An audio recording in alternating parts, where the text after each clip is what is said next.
ठोबा म्हणून नावते विठोबा कारे निनाथाचे नाव काय वेदासे नाही ठाव शेष स्तुती प्रवर्तला जिव्हा चिरोनी पलंग झाला कारे निनाथाचे नाव काय वेदासे नाही ठावे तुका म्हणे सत्ता ज्याची काळाची माथा कारे नाथाचे नाव काय विदासी नाही ठाव ओम मृत्युंजयाय रुद्राय नीलकंठाय शंभवे अमृतेशाय शर्वाय महादेवाय ते नमः अतुलित बलधाम हेम शैलापदेहं धनुजवन कृशानुम यानि नाम ग्रगण्यम सकल गुण निधान मुआनरानामदेशं रघुपति प्रिय भक्त माता जातं नमामि अंजनी गर्भ संभुतमायुपुत्रो महाबलः कुमारो ब्रह्मचारी च हनुमंताय नमो नमः लोकाभिरामं रणरंगधीरं राजीवनेत्रं रघुवंशनाथं कारुण्यरूपं करुणाकरन्तं श्रीरामचन्द्रं शरणं प्रपद्ये अलङ्कापुरीरम्य सिंहासनस्थं पदं भोजतेजस्मृतिप्रदेशं विधीन्द्रादिदेवै सदा तुल्यमानं समाधिस्तमृतिं भजे ज्ञानदेवं महायोगपीठे तटे भीमरथ्यां वरं पुण्डलीकाय धातुमुनिन्द्रे समागत्य तिष्ठन्त महानन्दकन्दं परब्रह्मलिङ्गं भजे पाण्डुरङ्ग पांडुरंग करू प्रथम नमन तुझा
असती या वारकरी संतांच्या मजहृदयी सद्गुरु जिने तारला संसार गुरु म्हणून विशेष अत्यादुर्विवेकावरी विचा केला ठोबा म्हणून नाव ते विठोबा कारे नेना त्याचे नाव काय विदासी नाही ठाव प्रसूत प्राप्त स्थळी कीर्तन रूपे सेवे करता निवडलेलं भंग देवाच्या सुप्रसिद्ध साधू वैराग्याचे मूर्ती महंत पुतळे श्री संत श्रीमंत जगद्गुरु श्री तुकोबाराय आणि श्री तुकोबारायांच्या अभंग संहितेमधील अभंग गाथेमधील नामपर प्रकरणातील नवे खऱ्या अर्थानं आपण ज्याच्या दिशेनं मार्गक्रमण करतोय त्या देवाला विठ्ठल पांडुरंग का म्हणता याचा भाव सांगणारा भंग कीर्तन रूपे सेवे करता निवडला आवडला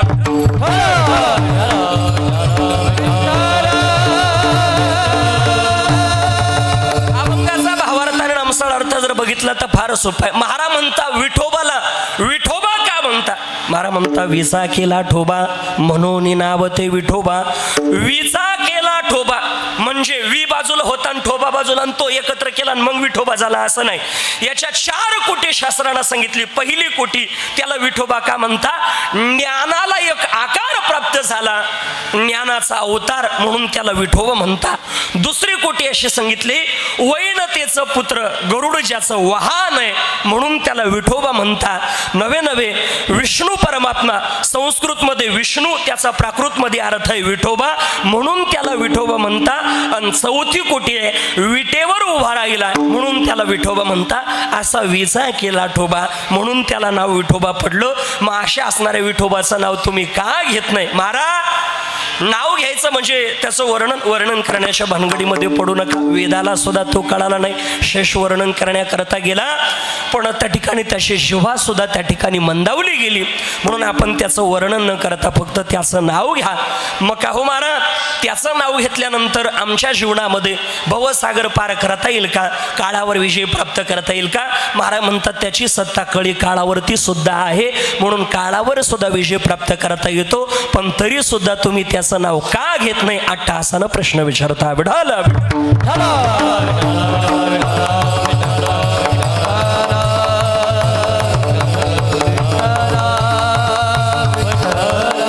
अभंगाचा भावार्थांना नामसणार्थ कीर्तन रूपी सेवेला सुरुवात करण्यापूर्वी अल्पासा परिहार द्यायचा तो म्हणजे असा.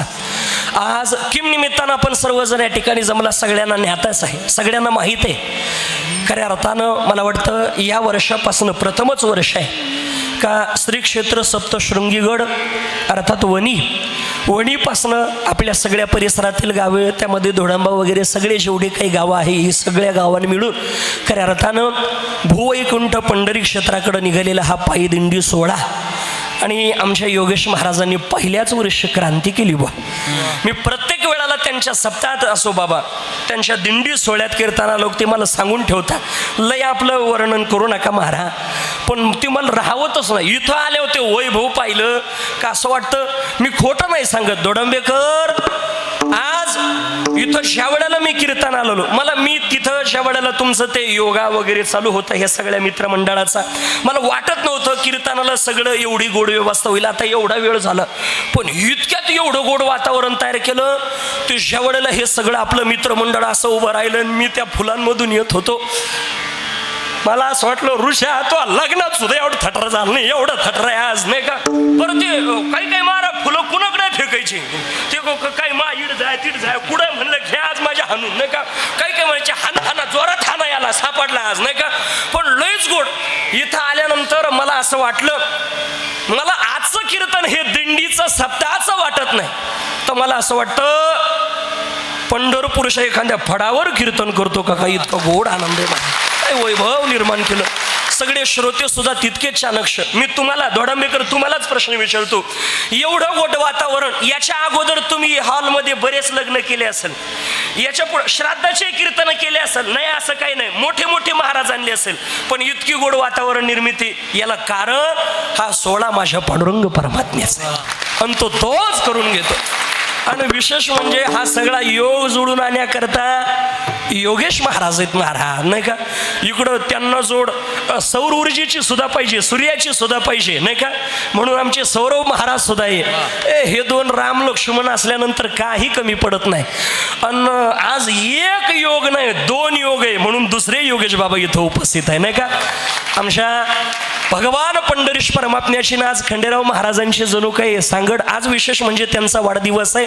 तिकडून भरपूर फोड त्यांना चालू आहे. आम्ही तिथं गेटवरती होतो तेव्हाच तिकडे वाढदिवस त्यांचा, सगळं भक्त मंडळ आलेलं आहे. पण तरी सुद्धा एवढा वेळ इथं थांबली आहे. खऱ्या अर्थानं महाराजांवरती काही विशेष प्रेम असेल.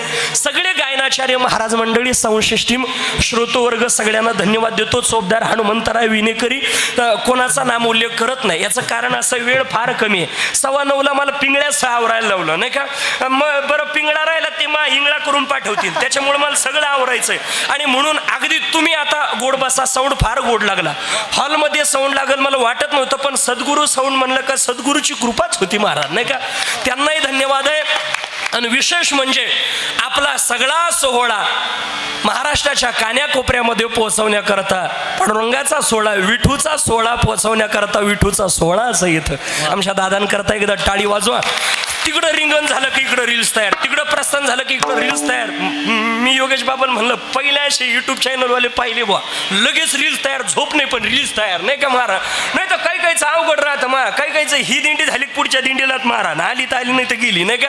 पण अगदी गोड, त्यांनाही धन्यवाद आहे. मृदंगाचार्य सगळ्यांना धन्यवाद देऊन सेवेला प्रारंभ करतो. बघा, कीर्तन रूपी सेवेकरता निवडलेला अभंग भगवान श्री तुकोबारायांचा. तुकोबाराय सांगता भगवान पंढरीश परमात्म्याला विठोबा का म्हणतात, तशी कारण मी माणसा तुकोबाराय सांगता. आणि अशा असणाऱ्या भगवान परमात्म्याच्या भेटी करता आपण चाललोय. गेलंच पाहिजे. जन्माला आल्यानंतर एकदा तरी मनुष्यानं वारी केली पाहिजे महाराज, केली पाहिजे. जन्म मरणाची वारी चुकावी असं जर वाटत असेल तर प्रत्येकानं वारी केली पाहिजे महाराज, केली पाहिजे. आता बघा, मी तुम्हाला सांगून जाईल, वारी केलीच पाहिजे. एखाद वर्षी मी पुढच्या वर्षी बाबा आता सगळे कामावरून पाहिलं, मी तुम्हाला हात जोडून सांगतो, पेरण्या बिरण्या पिछा तिथं ठेवून द्या पेरायच्या. तुम्ही उद्या लगेच ओळखुटी बांधा निघा बरोबर नाही का. कारण आहे पुढचं वर्ष आपण बघू म्हणून काय सांगते तर तुम्ही म्हणशाल आम्हाला सांगू राहिलो तू काय. मी दिवसभर दिंडीमध्ये चालत होतो. आमचाही दिंडी सोहळा छोटासा, एवढा मोठा नाही नाही का. आणि तो दिंडी सोहळा सायंकाळच्या मुक्कामापर्यंत पोहोचून चालू. मी काहीच फक्त सांगत नाही, वारी केलीच पाहिजे. कारण वारीमध्ये जेवढी ताकद आहे तेवढी कशात नाही. सनातन धर्मामध्ये सगळ्यात मोठा महोत्सव जर कोणता असेल तर ती पंढरीची वारी गड्या, पंढरीची वारी. वारकरी संप्रदाय, सनातन धर्म आपला किती पवित्र आहे, एवढा आनंद तुम्हाला कुठं भेटणार नाही गड्या. किती पवित्र आनंद आहे मी सांगून जाईल.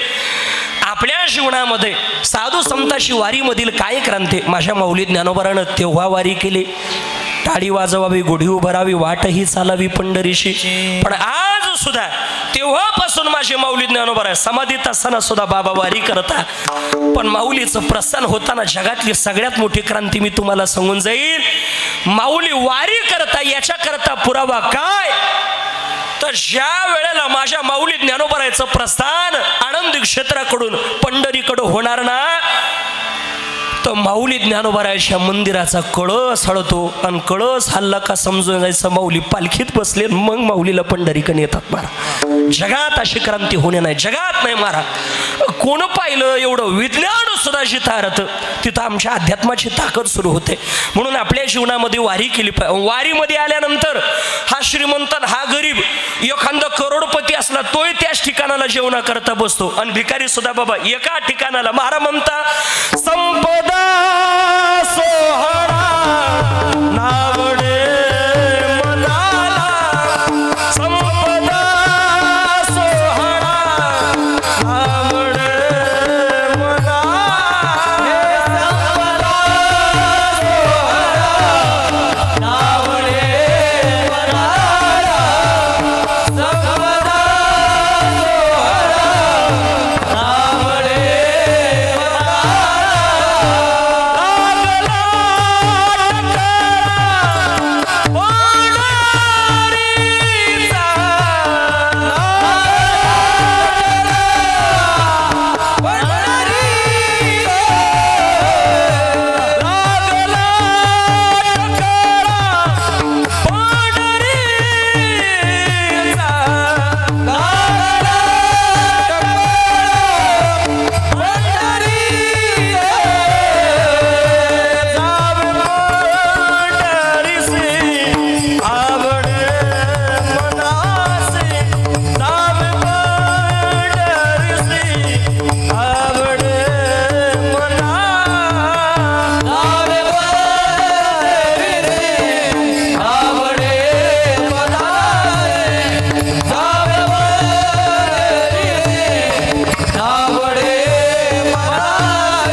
सोहळा नावडी मला संपदा आवडत नाही, सोहळे ओळे काही आवडत नाही, फक्त टकळा वारा करायला लागला असतो कशाचा, पंढरीचा.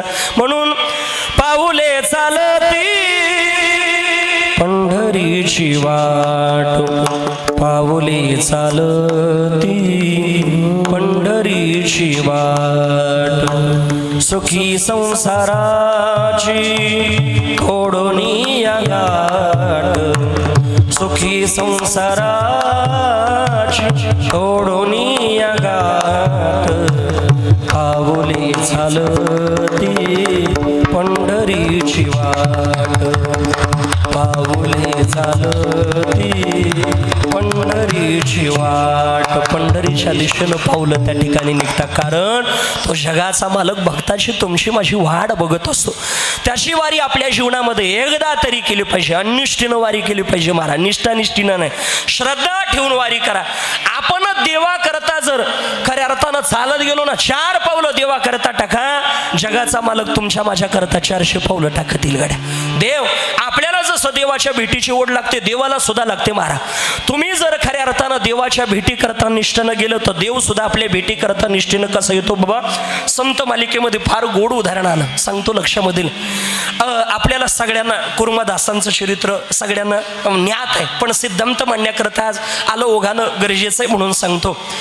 कुर्मदासांच्या सुद्धा जीवनामध्ये वारी केली. त्यांची वारी आपल्यासारखी नाही महाराज, नाही तर आपली वारी महाराज थांब तिला विचारितो, काय तिला विचारितो तू, नाही का तिला विचारली होती कवाच सोडित नाही तुला, नाही का, म्हणजे त्या सोडती नाही असं नाही, काही कायला तर त्या घरचे नवच करत्या, ये ना एका परचा जावा बुवा कुठं वारीत वारी दिंडीत दिंडीत, नाही का, नाही काही काही लय मारा.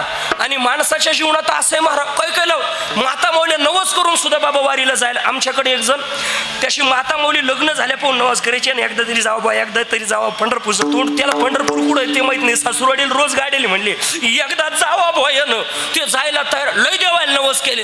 आणि मग कधी काळी एक देवाची कृपा झाली आणि मग हे वारीला जायचं ठरवलं. 8 दिवस अगोदरच. आता जो वारकरीन मारा तो आगल्या दिवशी आवडतो आणि दुसऱ्या दिवशी निघतो, पण जे पहिले वारकरी म्हणले होते ना 15 दिवसापासून वळकटी बांधायला सुरुवात केली नाही, तो बायकोन व्हायचा काहीतरी बांधायला, आता त्याला बांधायला का त्याला ती साखळी दे गळा आवळून, नाही का अवघड राहतं मारा. आणि मग त्यानं 8 दिवस अगोदर वळकुटी वगैरे बांधली. या माता माऊलीला आनंद झाला, बाया पाप्याच बाप दिंडी जाणार, पाप्याच बाप कधी नाही गेला, पण एवढे देव पावले, आता एक खटी सगळे पुण्य फळाला आला, आता हे दिंडीत जाणार.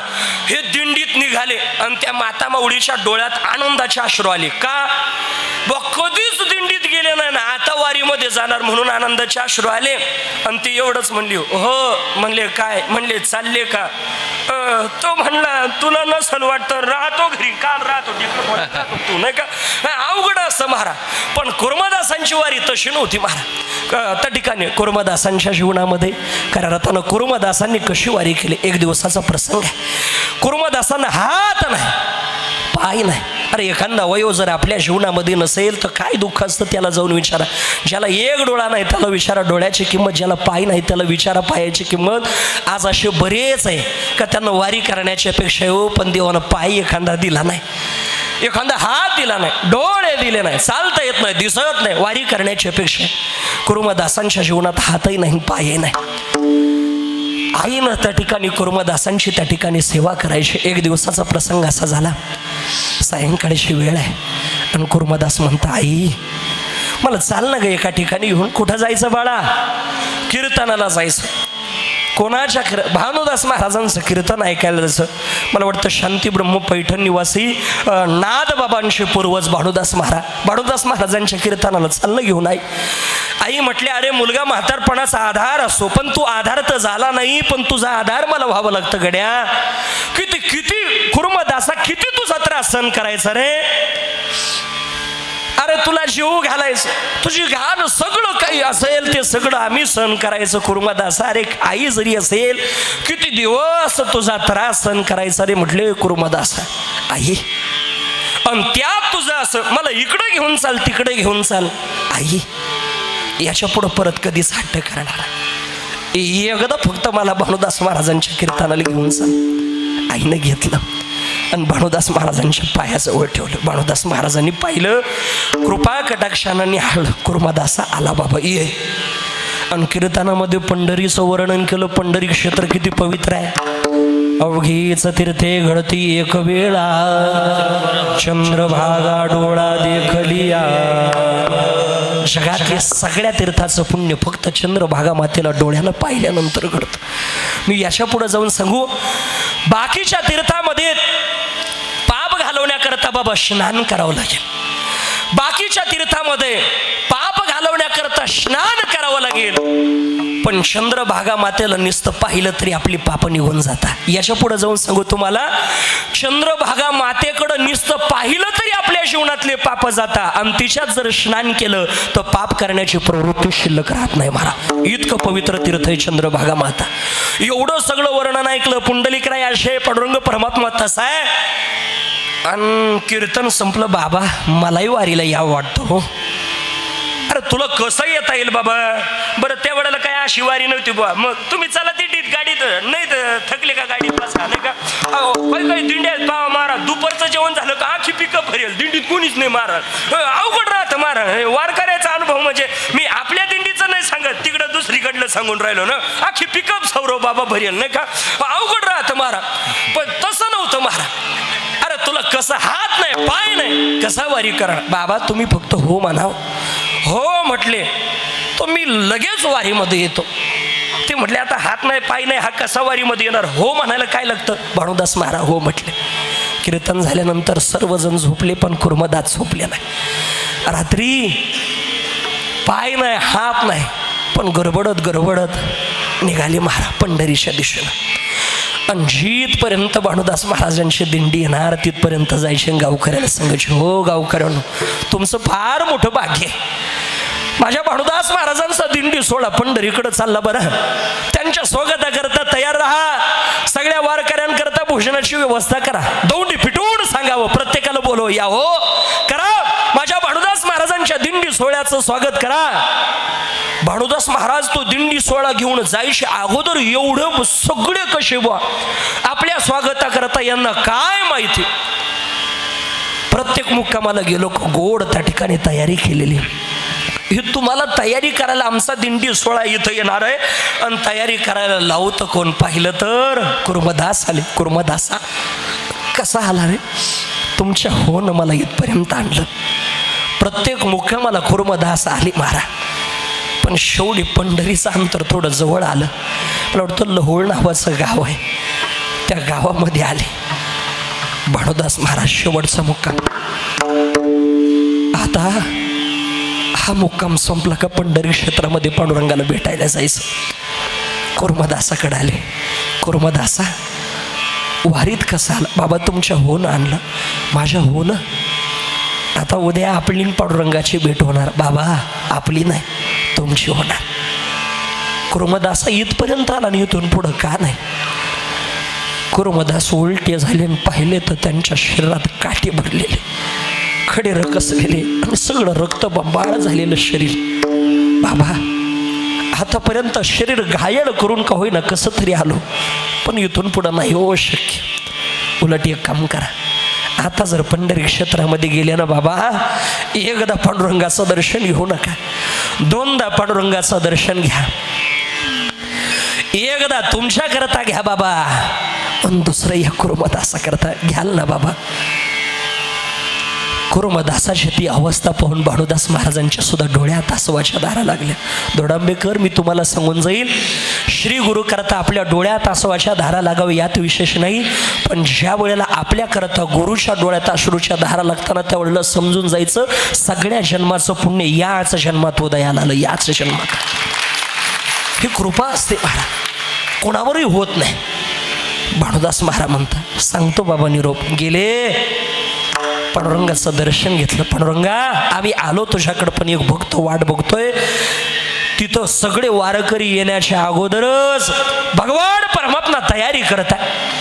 रुक्मिणी माता विचारते, अहो सगळे वारकरी तुमच्या भेटी करता येत आहेत, तुम्ही कुठं जाण्याची तयारी करता? अगं सगळं जग, सगळे वारकरी जरी माझ्या भेटीला येत असेल ना, पण एका वारकऱ्या देवाच्या भेटी करता मी चाललोय कुरुमदासाकडे आले. देवाला पाहिला, आनंद झाला.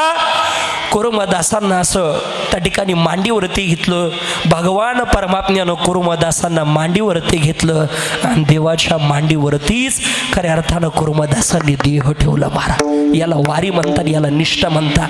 अशी निष्ठा आणि अशी वारी खऱ्या अर्थानं आपल्या जीवनामध्ये जर असेल, आपल्याला देवाच्या भेटीला जात असताना देव सुद्धा आपल्या भेटी करता येतो. विठ्ठल विठ्ठल.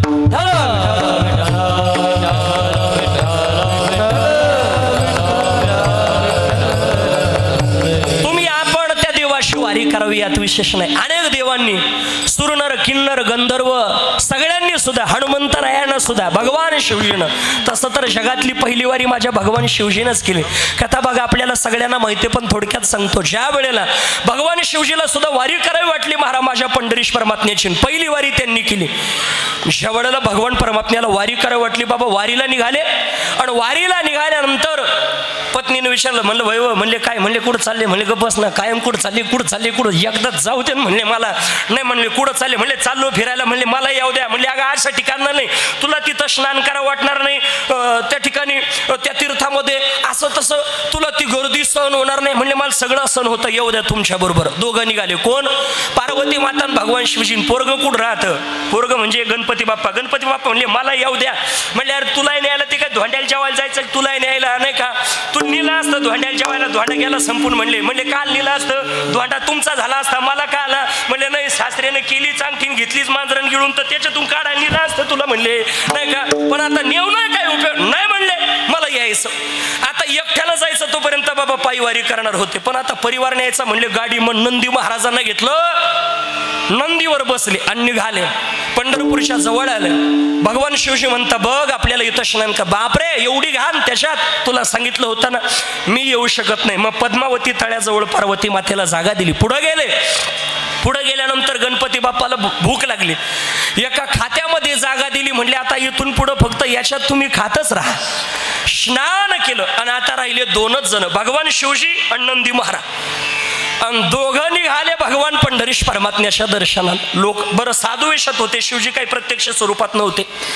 निघाल्यानंतर बाकीचे म्हणले, अरे या बाबाला काही कळतं का नाही, हा तर बैलच घेऊन निघाला. म्हटले इडं माणसाला चालायला जागा नाही, हा याला याला हकला. भगवान शिवजी म्हटले, नंदी महाराजाला घेऊन गेलो तर आपलंही दर्शन होणार नाही. मग आपला अवतार असणारे हनुमंतरायाकडे गेले. हनुमंतराया, हा नंदी असेल तर माझं दर्शन होणार नाही, मी येईपर्यंत याला तुमच्या जवळ स्थान द्या. जगात असं मंदिर नाही का हनुमंतरायाच्या समोर नंदी आहे, पण पंढरी क्षेत्रामध्ये हनुमंतरायाच्या समोर नंदी आहे, कारण भगवान शिवजीनं त्याला सांभाळायला लावलं होतं. आणि मग पुढं निघाले.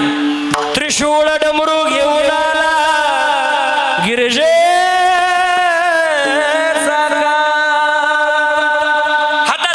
डमरू आणि निघाले. भगवान पंढरीश परमात्म्याच्या भेटी करत आहे. देवाला जितका आनंद तितकाच भगवान शिवजीला आनंद पांडुरंग परमात्म्याच्या दर्शनाचा, पांडुरंग परमात्म्याला आनंद भगवान शिवजीचा. वारकऱ्याला सुद्धा किती आनंद असतो. 2-2, 3-3 दिवस या पर्व काळावरती दर्शनाला बारी लावावं लागते, बरोबर का ना. 2-2, 3-3 दिवस. बरं, आमचा वारकरी इथून पायी जातो तरी काही वारकरी 2-2, 3-3 दिवस बारी लावता महारा. बरं, 2-3 दिवस बारी लावून 5 आणि 10 मिनिटं दर्शन नाही हो. 2-3 दिवस बारी लावून फक्त देवाच्या शरणावर 2 सेकंद डोकं टेकवता येतं. पण त्या 2-3 सेकंद डोकं टेकवण्याकरता, देवाच्या शरणावरती मस्तक टेकवण्याकरता हे सगळे वारकरी 3-3 दिवस बारी लावता. आणि 3 दिवस बारी लावून आता 2 सेकंद का होईना देवाच्या शरणावर मस्तक टेकवता येईल म्हणून 3 दिवस बारीत उभा राहणारा वारकरी गरुड खांबाच्या जवळ आला. त्या देवाला पाहून घेतो, कारण तिथं दर्शन घेताना पाहता येत नाही, तिथं लगेच लोटता.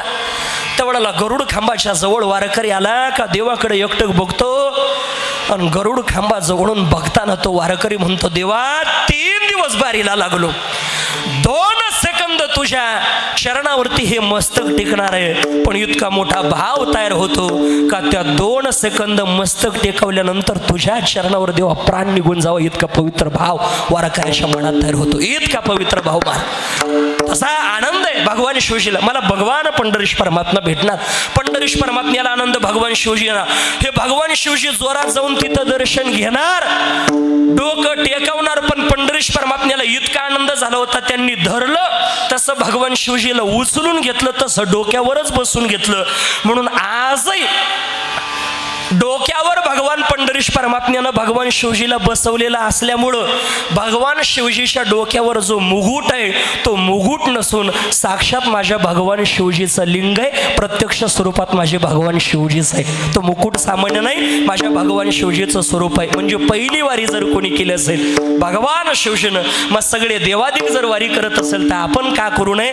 आपण सुद्धा त्या ठिकाणी वारी केली पाहिजे. तिथं किती आनंद आहे. महाराज म्हणतात अवघे गरजे पंढरपूर, अवघे गरजे पंढरपूर, चालला नामाचा गजर, चालला नामाचा गजर, चालला नामाचा गजर. जिकडं तिकडं माझ्या भगवान परमात्म्याच्या नामाचा गजर असतो आणि तो आनंद घेण्याकरता महाराज म्हणता पंढरीला जा, पण जाताना कसं जागा? गात जागा, गात जागा, प्रेम मागा देवासी. महाराज तुम्ही गात देवाचं भजन करत जायला लावता, बरोबर आहे, पण ज्याच्या भेटी करता जायला लावता त्याचं नाव काय म्हणले? त्याचं नाव विठोबा. त्याला विठोबा का म्हणता? वेचा केला ठोबा म्हणून नाव ते विठोबा. याच्या 4 कोटी वैनतेचं पुत्र गरुड ज्याचं वाहन आहे म्हणून त्याला विठोबा म्हणता. विटेवर उभा राहिला म्हणून त्याला विठोबा म्हणता. ज्ञानाला एक आकार प्राप्त झाला म्हणून त्याला विठोबा म्हणता. आणि असा असणारा विठोबा त्याचं नाव तुम्ही का घेत नाही? कारिणीना त्याचे नाव काही वेदासी नाही ठाव. वेदाला काही कळाला नाही, वेद वर्णन करण्याकरता गेला, पण महाराज म्हणतात वेदाला नाही कळला, वेदाला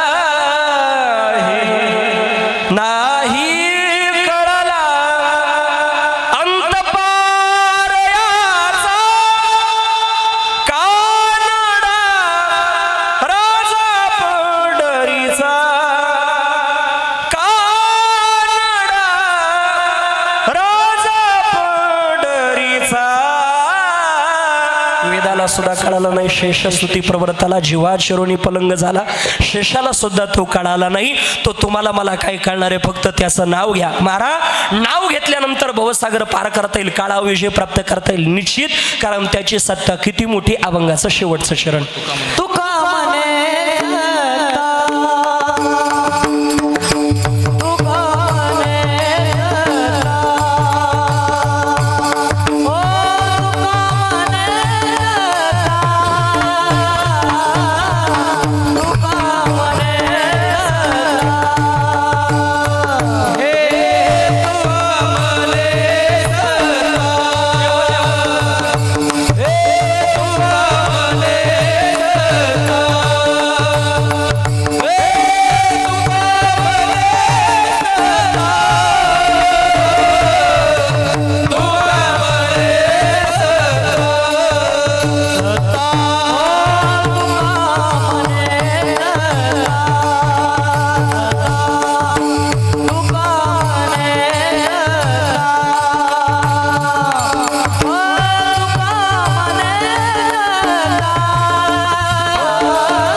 काळावरती सुद्धा सत्ता आहे. मग आपण त्याचं भजन का करत नाही? त्याचं भजन करा. कसं असतं? विठोबा रखुमा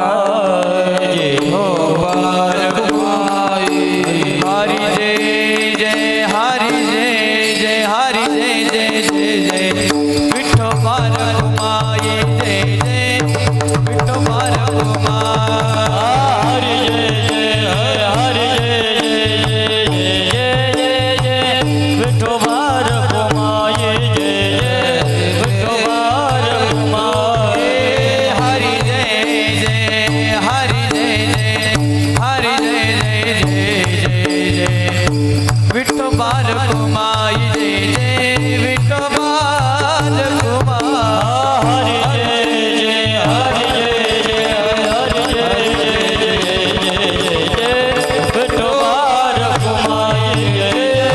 विठोबा रखुमाई हरी जय जय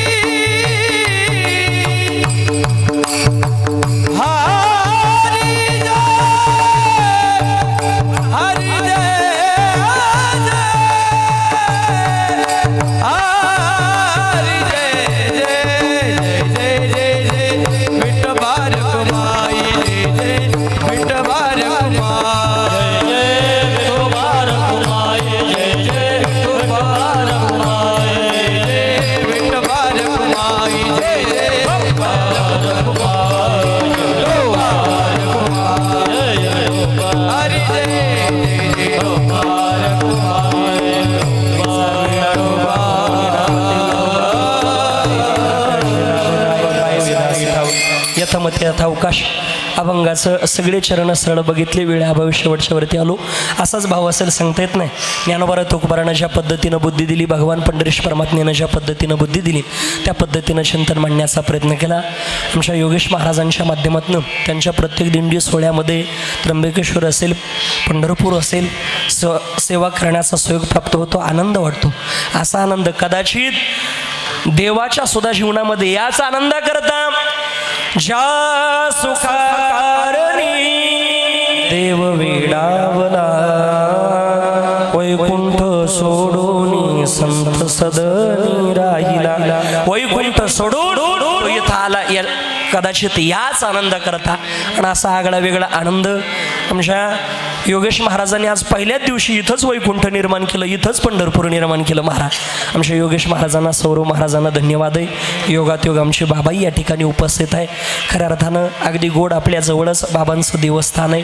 खंडेराव महाराजांची गोड सेवा आहे. त्याच पद्धतीनं ईश्वरनाथ महाराज आहे.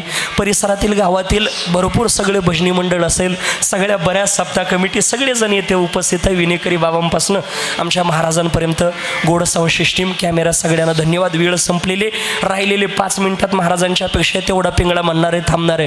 गोड देवाचं भजन करा, गोड देवाचं चिंतन करा. हे नाही केलं तर काय होईल? नादबाबा म्हणता आमचं काही नाही जाणार. मग हे जरी